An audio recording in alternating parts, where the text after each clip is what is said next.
Assalamualaikum. Halo, berjumpa dengan saya Jamal Pasalongi. Kali ini kita akan belajar tentang teknik membuat texture pen bagi pemula. Mari kita ikuti.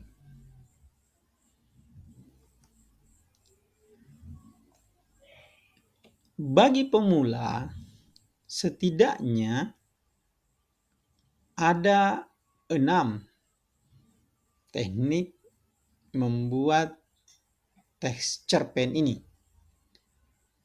Yang pertama, menentukan ide.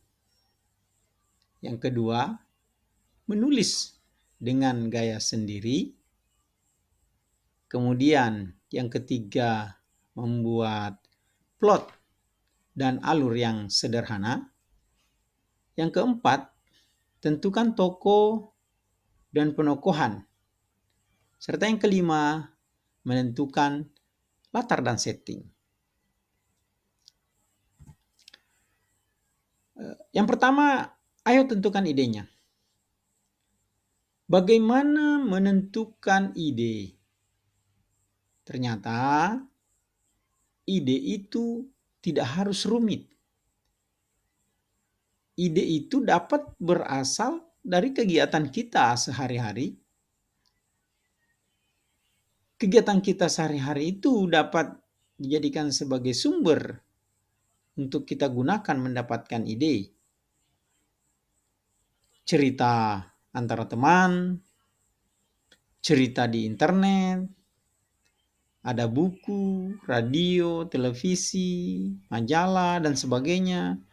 Kegiatan kita di sekolah, aktivitas kita sehari-hari.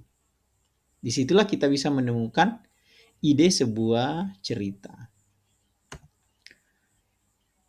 Kemudian, menulislah dengan gaya sendiri. Artinya, jangan takut. Kita punya gaya sendiri untuk kemudian menulis. Dengan menemukan gaya penulisan kita sendiri, itu akan mempermudah kita untuk mengetahui ciri khas dan kemampuan kita sendiri. Makanya beranilah untuk menulis dengan gaya sendiri. Mungkin awalnya kita masih meniru gaya orang lain, tetapi pada akhirnya kita harus memiliki gaya sendiri di dalam menulis. Kemudian mari menyusun plotnya. Jadi kita akan menyusun plot dan alur. Untuk menyusun plot dan alur, bagi pemula bisa memulainya dengan menentukan semua peristiwa yang akan dimunculkan pada cerita. Nah, lalu mencari hubungannya satu dengan yang lain dari semua peristiwa itu sehingga menjadi sebuah alur cerita yang menarik dan saling berkaitan satu dengan yang lain. Nah, selanjutnya kita akan menentukan tokoh serta penokohannya. Nah, adapun tips dalam membuat penokohan yang baik dalam sebuah cerpen yaitu menampilkan citra tokoh senyata mungkin. Citra yang dimaksudkan adalah watak dan karakter tokoh yang digunakan.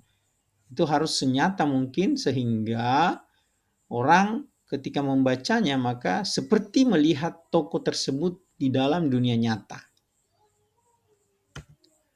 Nah, yang selanjutnya tentu menentukan latar atau setting. Latar atau setting itu ya segala sesuatu yang bisa menunjukkan tempatnya, waktunya, suasananya di dalam cerita. Itu kita harus punya latar atau setting yang bisa membangun cerita kita. Terakhir adalah bagaimana kita menentukan sudut pandang yang akan digunakan. Jadi sudut pandang itu adalah cara kita sebagai pengarang untuk kemudian menyebutkan tokoh dalam cerita. Biasanya orang menggunakan sudut pandang orang pertama dan orang ketiga. Orang pertama itu kalau kita menggunakan saya atau aku, ya, seperti terlibat langsung di dalam cerita itu. Atau bisa menggunakan orang ketiga selain saya dan aku itu menjadi orang ketiga. Jadi seakan-akan kita hanya menjadi pengamat dan orang lain itu yang kemudian melakukan cerita. Ada Ali, ada Gifar, ada mereka, dan seterusnya.